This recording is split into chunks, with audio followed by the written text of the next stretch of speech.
Hey guys, welcome back. It's Sean with Modern Country Living.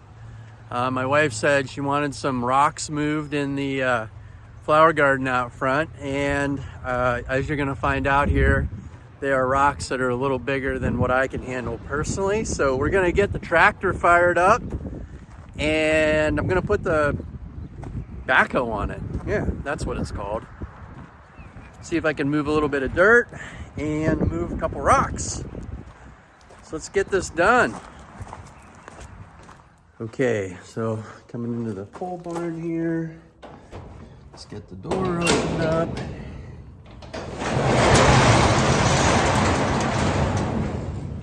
All right, so got the tractor here.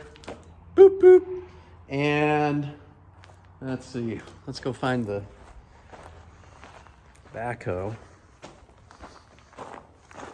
If you've not watched my video on building of this pole barn, it was one of my COVID projects. I quoted this building out right before March of 2020. And, it was kind of like, I don't know if we should build this. COVID's kind of happening. The world's going crazy.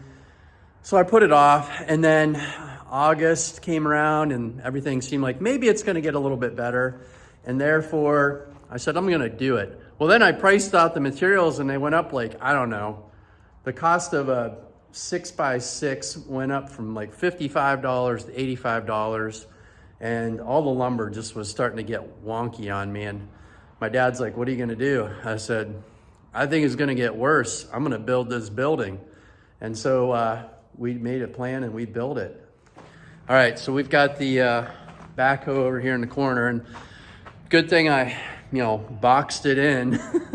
I thought my neighbors were gonna potentially use my building here to store some of their equipment. So I kind of packed everything into the side over here, and therefore now I'm gonna have to move it. But that is the way things go. So let's get that done. So that stuff's moved. And the sequence of events for hooking this thing up. Get everything lined up on the 3-point hitch. Then I put the PTO pump on. That allows me to adjust the outriggers to get things up and down the way they want. The most difficult part of it is getting this pin lined up with the top link pin on the tractor. It's not too bad, but it's the most difficult part of it, really. After that, ready to rock.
Okay, so I got the lower arms where I want them. These extend out.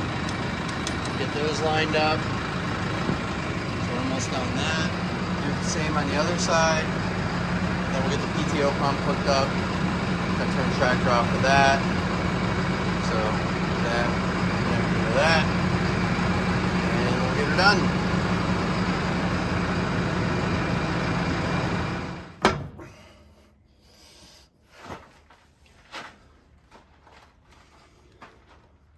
Okay, now that we have the PTO pump on, let's see if we can get the focus out there. PTO pump is installed.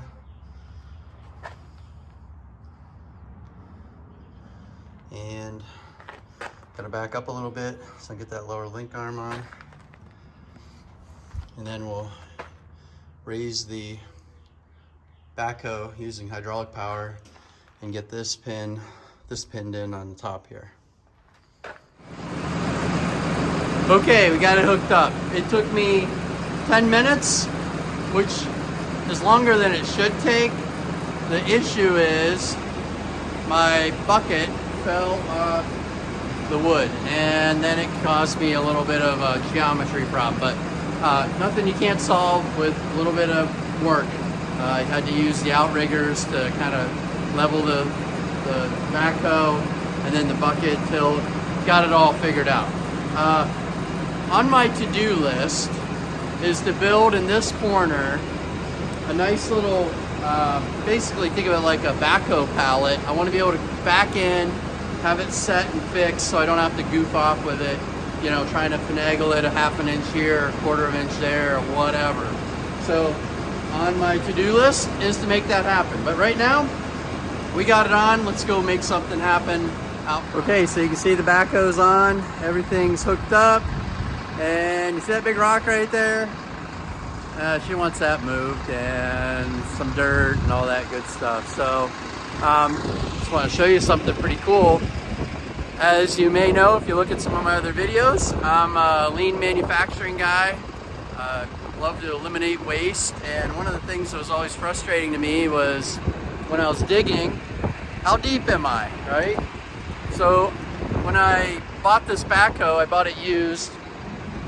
I took and I made some gradients on it to indicate 3 foot, 4 foot, 5 foot when I've got the bucket flat on the bottom of the trench or hole that I'm digging. So just kind of a quick little improvement.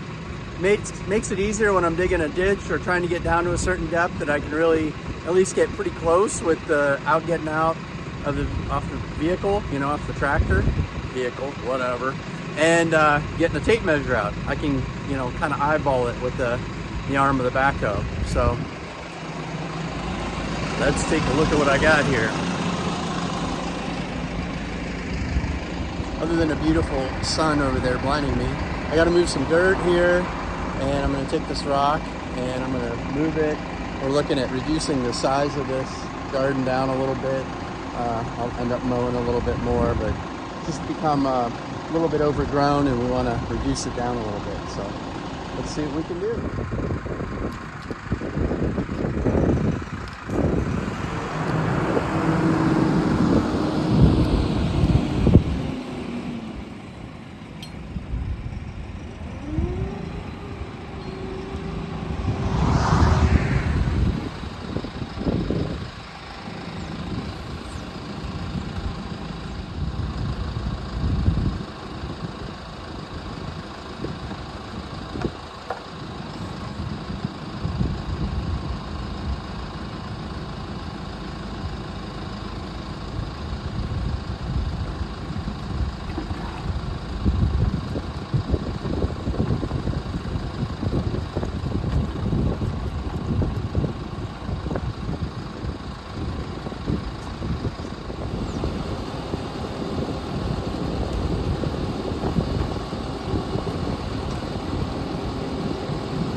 Alright, so I don't have the RPM up real high on the tractor, just kind of feathering it in here. Take a look and see what we got. So she wanted it moved from there over. Looks like we got that. Be able to plant some flowers through here. I might move that rock a little bit more. A couple rocks there. I'm gonna take some dirt out of here. But yep, a little bit of after work tractor fun here. That is a monster rock. And the old Woods 1050, it does a nice job. It's a, I think a 1996 or 4 unit. It's pretty old, but sat in a barn for a lot of its life, and then I purchased it and went to work on making sure it matched blue. All right, so we've got this big rock moved, and I'm kind of curious. Like, see, it didn't take that long to move the rock. That's the thing about having equipment, right? How long would it have taken me? I'd have probably had to, I don't know, tie a chain on the truck and try dragging the thing, but it took me longer really to put the backhoe on than it did to move the rock.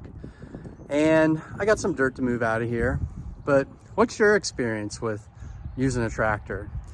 To me, I can get myself in a bunch of trouble with the tractor, because if I take the rototiller out, the 6-foot tiller, I can literally till up more ground that I would need to rock, rake, and all that than I ever want. And I've done it before in my yard. Now, it's nice to have a rototiller, but you can make yourself some amazing amount of handwork if you're trying to turn something in the yard. And with this tractor in particular, I got to be careful, because if I get it in the yard, it can be pretty soft. And next thing you know, I've got ruts and whatnot. My yard's pretty good about that. And I don't have a manicured yard. You know, I have a nice house. My yard is a country yard. My house is a country house. We live in it. We wear our shoes in it. But I'm kind of curious what your experiences are when you're using your tractor. What are some neat projects that you work on with it? And you ever get yourself in trouble? One time I had this thing out in the woods and I almost stuck it. And I thought, what am I gonna do now? Okay, until next time, thanks for watching. Take care and be well.